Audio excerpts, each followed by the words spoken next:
Hi everyone, welcome back. This is Business is Personal. I'm Dr. Corrie, and I have such an amazing topic today. I'm actually super interested in this because I'm really wanting to learn more about this topic.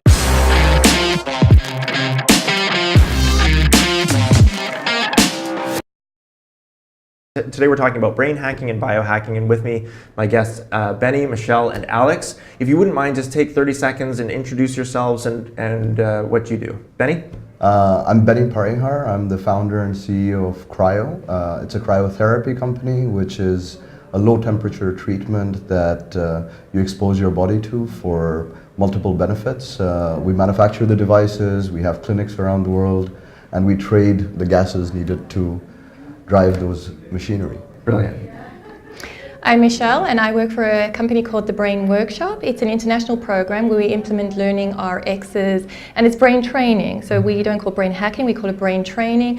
And I'm a trainer there, and amongst other things. But really our whole purpose is getting the full potential out of individuals through training, through getting the neuroplasticity to work more efficiently and effectively, to make learning easier, to be more competitive in the workplace, and to reach your goals. Brilliant. I'm Alexander Vassiliev. I'm the CEO of Holistic Global, and we work with the top scientists from around the world in order to hack optimal performance to achieve more with less. More with less. Absolutely. That's brilliant. Let's start with that. Okay, so our audience today are executives, CEOs, high performers, and they realize that the world is becoming more competitive. Now, I'm a big fan of business is personal, right? And so I do not advocate the treating of people like machine parts and big, fast-moving clocks. I tell companies all the time, we are not machine parts, we are people. However, we are amazing machines. From a biological standpoint, our brain and body working together can achieve so much more than we're aware of now, so much more than we think we're capable of. We can do those things. So I typically advise my executives, my coaching clients, on brain hacking and things that they can do to change their minds in order to change their quality of lives. Where would you start? What is the number one piece of information that you would give, or a tip that you would give to a CEO today? Benny? For me, I would say, I think sleep is probably where I would start. That is such a good first tip. Go to sleep. I personally, I've had a lot of issues with that, being able to sleep well. Sure. And be able to hack my sleep. I think there's a few things you can do, right? I think the easy tips are, don't use your phone, don't use your computer, don't read, whatnot. But there are things that you can now start doing in order to hack to get better sleep. One of them is cryotherapy, obviously, because lowering the temperature of your body, increasing blood circulation, and causing some sort of metabolic reaction in your body, increasing the caloric burn, makes you a little bit more tired, and you sleep better. Sure. And is there a certain time of day when that's more effective? If you're doing cryo for sleep, should you be doing it in the morning, the afternoon, or in the evening? Usually I would recommend right after exercising. Okay, so great. That's probably, if you do it in the morning, you do it in the morning, but it has nothing to do with the time of the day you do. It's just about how much energy you're using during those 3 minutes. Right. Another really simple one for me is something that we're seeing more and more is weighted blankets. I don't know if you guys have seen that around. No. But they're pretty much really, really heavy blankets. They actually were used in Sweden for medical purpose. But now they're starting to grow in the US quite a bit. It's pretty much feels like someone's hugging you while you're sleeping. That's great. Michelle, top tips? Feel comfortable. For me, I think it's just get out of that comfort zone. We rely too much on technology, so we're not using our brain anymore to actually operate our days. For executives, they've got PAs, so they're not even memorizing data, they're writing it down, taking minutes.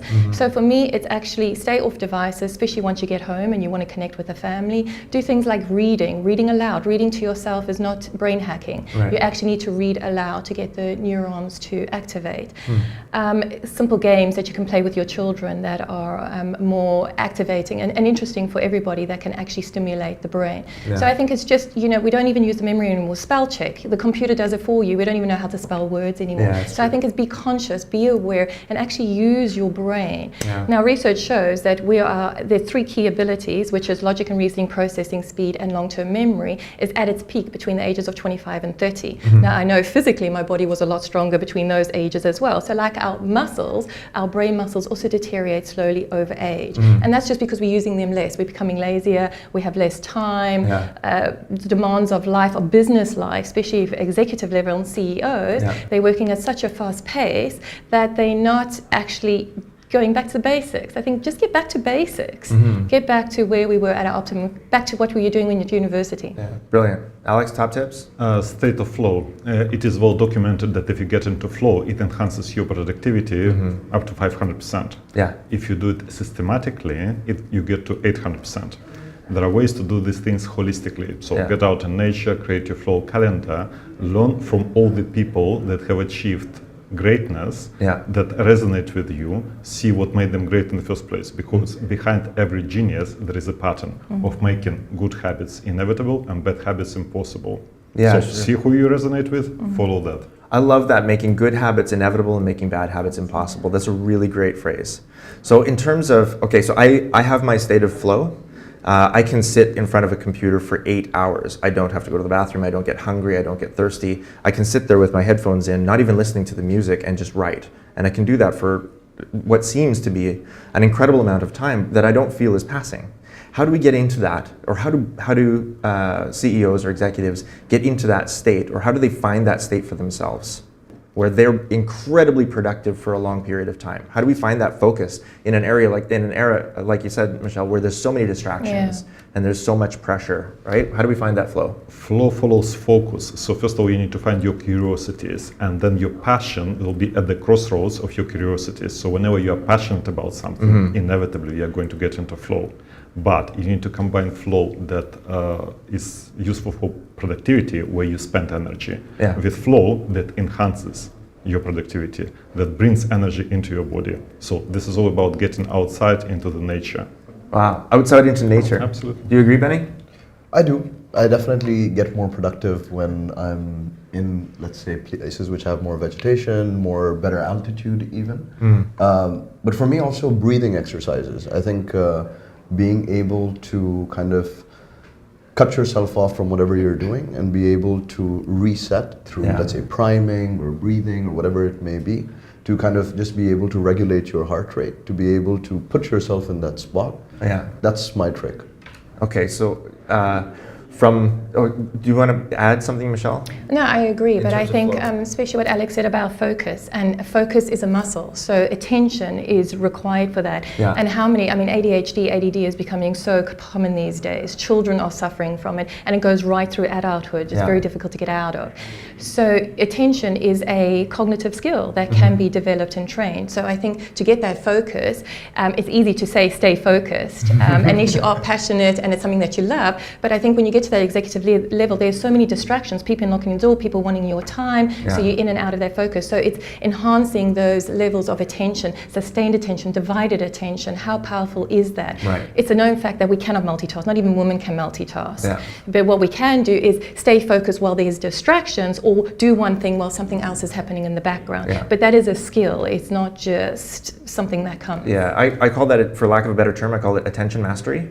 Absolutely. But what we're the best there is at brain hacking and biohacking in the UAE, and what we're saying is sleep and breathing, remove the distractions, remove the technology, find nature. Okay, so it sounds like all of the best of our technology is returning us back to our recognition that we are human beings, and we were born and bred in nature, and 70,000 years of evolution have led us to this place where we've created a kind of environment that reduces our ability to focus, reduces our ability to get into flow, and reduces, therefore, probably our performance. So how do we become more human in an environment that's calling us to be, or distracting us out of our humanity? We have used technology in order to get us into that place. We might as well use technology to take us to the next level. Tell us how. So there are ways there, but obviously the cost is significant. But I'll give you an example. Pythagoras, he would take himself and his students into a cave where they would spend time, and then all the fantastic ideas would come to that.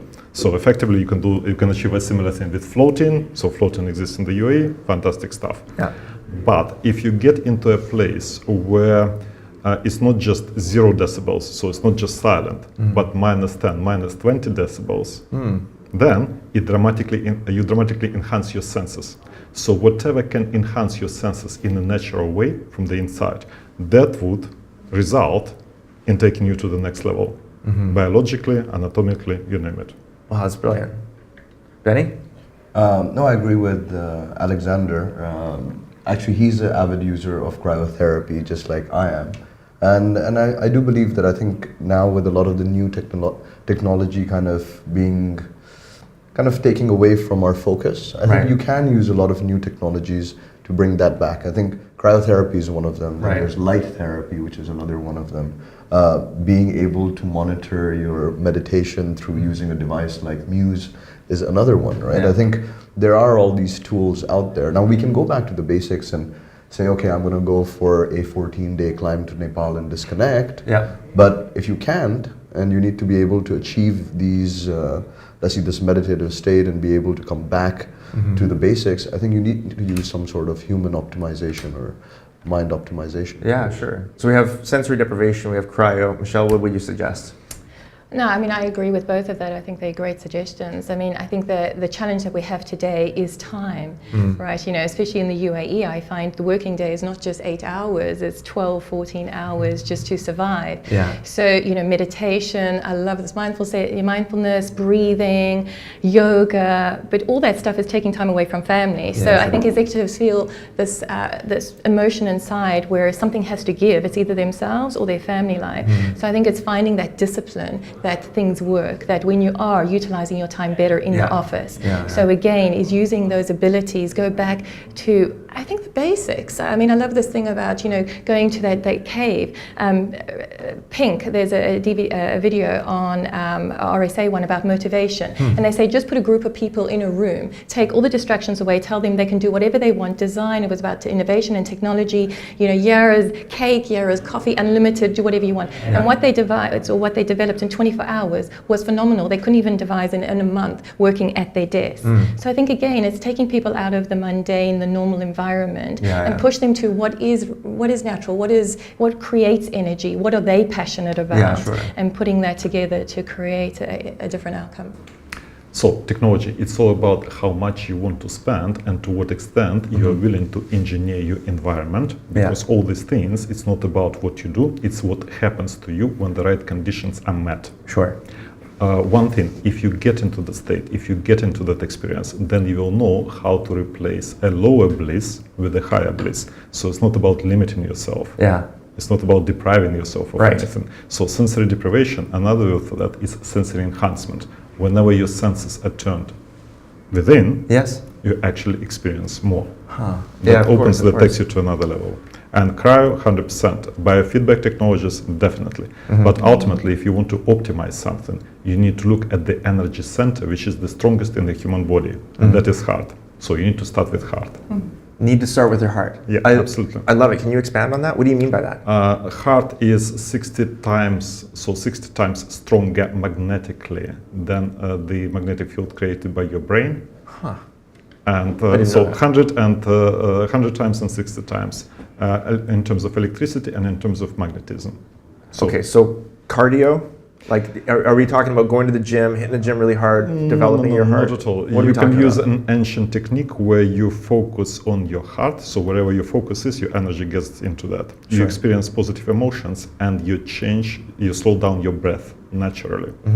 So when you do that, the energy field of your heart expands and it becomes more harmonious. So your heart rate variability becomes more harmonious, more coherent. So 3 things. Focus on the heart, slow down your breath, experience positive emotions. That's it. Cannot be simpler. And speaking on the technology side of that, there's a device called the HeartMath device, which you plug to your ear, and then you can hold on to the other part of it. And it does exactly what he's talking about in terms of being able to monitor your heart rate variability and it trains you on how you need to be breathing in order to be harmonious between your heart and your mind. It puts into the state of inner balance. All branches of the US military, they use it for a reason, in order to take themselves. So this is the fundamental technology, how to get to the next level. That's fascinating.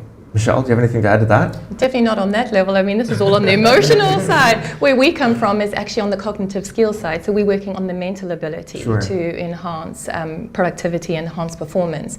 So where we work on is there's 7 key cognitive skills that make up, that help us learn better, faster, process. And those are long-term memory, short-term memory, processing speed, logic and reasoning, visual processing and auditory processing. So where we come from is actually hacking into the mind, into the neurons to actually gain faster, stronger muscles. So it's like going to the gym. Instead of working out for 1 hour at the gym your muscles, we go and work out the brain muscles for an hour through games and activities to actually enhance the performance and getting those activities stronger, those neurons, connections stronger. Is there a quick tip that you can give us now? So if you're in front of me, you're trying to teach me to be better, more focused. Obviously, I know how to get into my state of flow, but give me something that I can use. So what I use with my son, because it trains both of us, is do you know tic-tac-toe, noughts and crosses? Yeah, of course. Okay, so can I do it with you? Yes. So now visualize, you've got your 9-block grid, all right? So noughts and crosses. But now we're going to use 1, 2, 3, 4, 5 to 9. Okay. So you're going to place your number somewhere. So 1 is in the top left-hand corner, 9 is the bottom right. Got it. So you got 3 to 6 to 9. Yep. So you're going to say a number, and I'm going to try and block you or beat you. All right, great. you ready? Yeah. Okay, go. 1. 5. 3. 2. 8. 9. Quicker, go. 3. 4. You really? Sorry. 6. Oh no, 9. 7. I've got to go 7. Then it's got to be 8, right? No, we've already got 8. 9 No, is left. I mean, 6 is left. 6. Yes, No exactly. So nobody won. Right. Right. So now that's the basic, all right? So from that's there, hilarious. isn't that good? But you can play it with your children actually. So actually, you and your children. The first time I did it with my son was he was hysterical, threw a tantrum, was in denial, did not want to do it. Now a year later, he's like, Mom, 1. 5, and he's playing, against me and my husband. Oh, that's so fascinating. it's absolutely, and from there we can extend that. So that's the basic. From there, we then do it with a metronome, or we use clicks. So now you've got 3 seconds to answer. So instead of this, because this enhances your processing speed. So what skills are you using, Corrie? What did you do? Where did your eyes go? Visualization. Yes, using visualization. What else are you using? Memory. Memory, exactly, because you're remembering where I went and where Yes. you've gone, all right? Yeah, of course. And you're using processing speed, because I'm saying quicker. You can't. The slower you are, the less active your brain is working. So from there, you can then start clicking. So every third click. Now this is now divided attention, because you're concentrating and you have to click. Then you go 3, 2, 1. And then we move the number. So instead of 1 becomes 3. Right. So when you get used to the pattern, you now change that. So now it's 3, 4, 5, Right. 6, 7, 8. And then we can use cat, dog, pin. So the top row is cat, dog, pin. So now you're using letters. Wow. So you just keep challenging. So the stronger, the more effort, the more it's like exertion. You want to do bicep curls. Yeah, sure. You use 5 kilogram weight. You go to 6. It's getting stronger. Those muscles are getting tighter and tighter and stronger. That's right. It's the same with the brain. We're putting more pressure on it. We need practice. We need pressure, and we need consistency. So it's the same thing. When we're talking about brain training. Yes. We're talking about the same basic principles as we talk about when we talk about physical fitness. Absolutely. Right? There's no quick fix. There's no pill No. that will get this done for you. It's diet and exercise. And from a brain perspective, It's diet and exercise. It's diet and exercise. And not one day a week every 3 months or once a week. Exactly right. It's consistency, it's pressure, it's constant continuity. Yeah. And it's only, again, for a short period of time, because research shows that when we learn a new task, neighboring neurons come and form in the pathway. So we have neurons and we're forming these pathways to perform a specific task. But when we're learning a new task, the neighboring neurons come and join those ones until it's embedded, until it can do the task. So this is why the brain is so powerful when we're younger, up until we finish university. And this is why we start seeing this run off from 30, because we're not as actively using our brain, right? We're in our comfort zone. So, brilliant. Alex? Measure to master. If you really want to see to what extent you're doing things properly, you might as well use things that will see what is the progress. This will sustain your motivation, and there are technologies out there that can do that. So when you're doing cryo, what is the effect? Yes, cryo is beneficial, but to what extent you should continue with your protocol? How can you possibly enhance it? So it's really, yes, your efforts, there is no alternative. But what are the things that you can take in order to take it to the next level? So 15-minute thing versus 30,000 hours of meditation. Are there things like that available? Absolutely. Yeah, like what? Do we have something like that on the market here? It is coming to the UAE. Okay, brilliant. Can you share or no? I can tell you that in Russia, in many other countries around the world, it has been used for 50 years without any single side effect for medical purposes, for brain regeneration, etc. So this is coming to the UAE shortly, and at the Holistic Medical Center, it will be available. Brilliant! Can't wait to try it. Benny? No, I just something came up in my thought was in terms of when you're being able to, or when you're learning all these or practicing all these techniques. Do you need to be able to change it up all the time? Or, I mean, if we're just making that stronger and stronger and making it more difficult, do you switch over the way or the techniques that you're using? Absolutely. So also especially because attention is one of the key skills. Attention is the gateway to learning, is the gateway to success. If attention is down, then all our other cognitive skills are not as efficient or as effective. So every activity we do, there's basic levels, and then you add distractions, you add mental activities, it gets more and more difficult. So you take a basic activity like tic-tac-toe, you do it on paper. The advanced level is you now doing it in 1 second with letters. All right, so at that processing speed, so you're trying to get the brain to work faster. Visualization will have, I had an amazing leadership coach that I worked with in the UK and Scotland, and he never had lanyards or name tags for any of the delegates. He introduced himself, they introduced themselves, and then by the time they finished the last person, he would be able to give every single person, call them by their first name. So we're like, how did you do it? He visualized, he created a story every time he met somebody, the name, and he linked that story to something else. Now that's brain training, that's visualizing, that is actively using your brain. And I love what Alex does, and yourself, Benny, because when we come from the brain workshop, we don't believe in just one pathway. Brain training or brain hacking is one part of it, but 90% of our clients go for brain gym, which is a kinesiology activity. We do biofeedback as well. So there's other parts. It's emotional as well. It's not just one element. But once we change those cognitive abilities, we've seen change in behavior, we've seen change in emotions, we've seen change in outcomes. It just has such an impact. But you need to come in from all angles. Our body is not just made up of one part. So whenever I'm in front of a room of 25 people or less, I do the same thing. So when they're coming in brand new, like I'll run leadership training courses for a week, and I'll have 25 of the C-level board, and they'll all walk in. We'll have coffee and everything. By the time everyone's taken their chairs, I go around the name and I introduce everyone, and that's my way of it establishes oxytocin with them, but it gamifies the process for me. So for me, it's a game. I want to see if I can do it, and I think the idea of gamification is so powerful in terms of attention mastery and in terms of brain training. So what are you guys doing in your lives to gamify mundane experiences? I do an interesting one that I've been doing for a while. In Dubai, you know how everyone wants to have a good license plate? So what I do is, actually friends of mine started doing it. We started looking at license plates and trying to figure out combinations on how to get to that final number. So let's say it's 2244. So you say, hey, 22 multiplied by 2 is 44. So pretty much while you're driving, you're looking at all these license plates trying to figure out different combinations. That's one I've been doing for a while.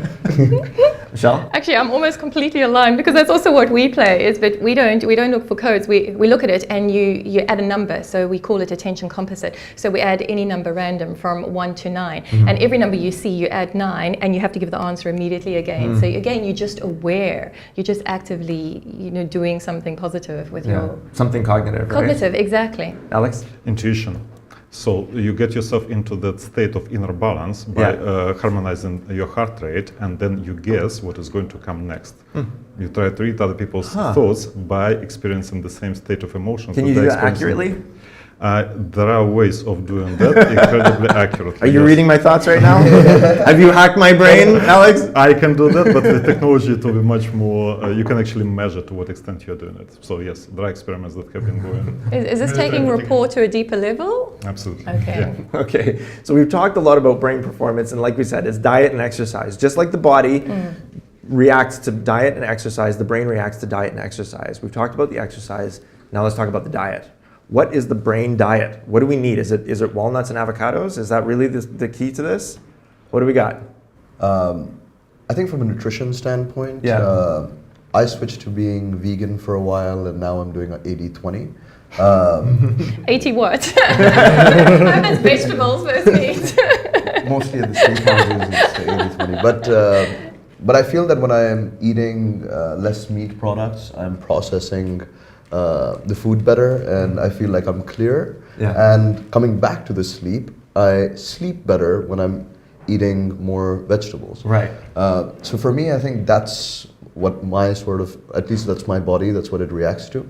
But in terms of what other dietary supplementation you can do, Yeah. I mean, I think the sky's the limit right now. I mean, I think there's so many different things. There's CILTEP, MCT oils, using certain coconut oils for cooking. I mean, it's endless, but I think it really needs to be what works for you. Right? So I think that's also, and your body does get used to it, right? I think when you're starting to eat certain supplements for a long, long time, whether it be bulletproof coffee or whatever it is, after 6 months, the effects they're not as effective. You're not getting that compounded sort of interest on it. So I would say that always keep changing it until you find whatever is best for you.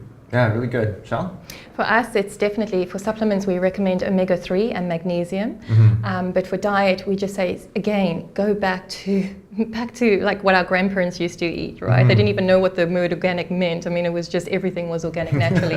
But plant-based, we're a lot of rich in plant-based foods, less meat, no preservatives, stay away from stuff with preservatives, lots of vegetable juicing rather, because I get straight into the system instead of eating it. So we just say natural is best. Brilliant. Alex? Natural is best, holistic is even better. So you need to eat natural, you need to pay attention to the things that are happening to your body after you have eaten that food. Yeah, sure. Ultimately, everything is individual, so for specific purposes, you need to see what works best. So consciousness. Yeah, sure. Okay, so for myself, I take MCT, but I do omega-3 oils, I do magnesium for exactly those same reasons. Those are things that as a staple, I would, for lack of a better term, prescribe that to my executive coaching clients. MCT oils, omega-3s, magnesium, those are really good. Is there anything else that we should be adding to our supplement diet in order to improve our brain capacity? Absolutely. If you want the secret of being a genius, it is putting a little bit of frankincense into your water. Frankincense into water. Now, this is the first time I've heard this. What are the benefits of that?